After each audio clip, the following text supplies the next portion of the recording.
All right. This is a quick little video if you missed today's instructions. And essentially what we're doing today is day one of our research for our habitat corridor.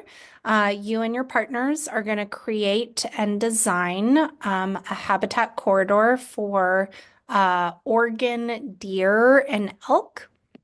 And everything you need to do for the first 2 days of research is in this template right here in today's agenda page. So I'm going to open that.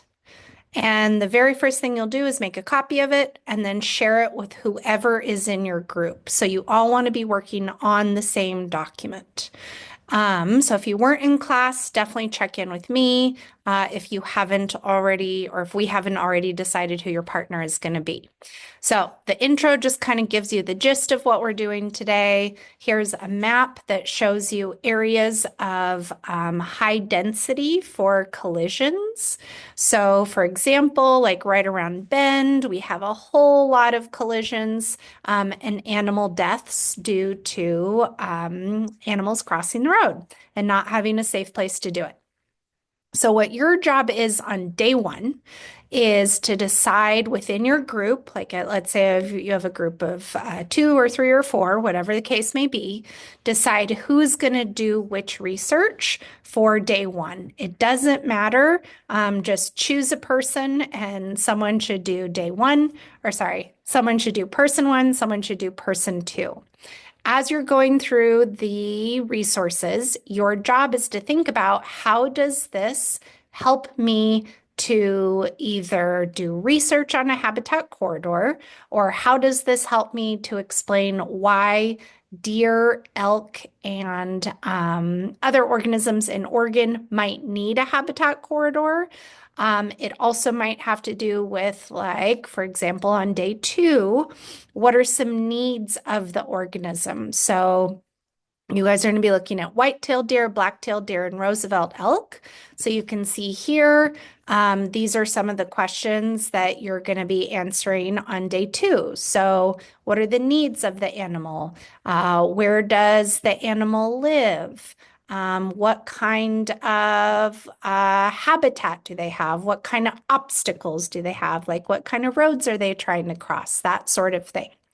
Some of the other resources ask you to look at maps and highways and topography and existing structures. And then the last thing is like literally what might your habitat corridor look like? Will it be an overpass, an underpass? What makes the most sense? So those are day two questions, but to help you prep for day two, you have some resources that are already pre-vetted for you for day one. Some of the resources have prompts, like it tells you, hey, for this prompt, you should focus on slides 23 through 34, which discuss boundaries of their habitat, and then 30 and 49. Or some of these are like this one, the Wildlife Poster of Oregon. It asks you, out of the 3 species that we are looking at, white-tailed deer, black-tailed deer, and Roosevelt elk, do any of them live like actually in Portland and the surrounding areas? Are they trying to move from Portland to like Forest Park, for example? So choose one of these people, and you and your partner are each responsible for a different section. And so day one is just kind of literally open background research. Day two is where you really start to think about the design of your project and where you start to answer some more specific questions. So as you're answering these questions, like 2 of them I've highlighted in yellow, your job is to go back through your research and now really dial in the answers. So for specifically, for white-tailed deer, black-tailed deer, and Roosevelt elk, what are their needs? What do they eat? What water do they need? How much water do they need? Where do they live? Like, what's their shelter like? Do they like open spaces or do they like forests? Or do they like a mix. Do they like mountains? Do they like the plains? So like that kind of thing is their migration behavior. So day two is really about taking what you learned in day one and now answering some specific questions. As you go, it's really helpful if you include the resources literally with that question. So, like, let's say I'm writing my answer, and let's say I got the answer for that particular text box from this resource right here.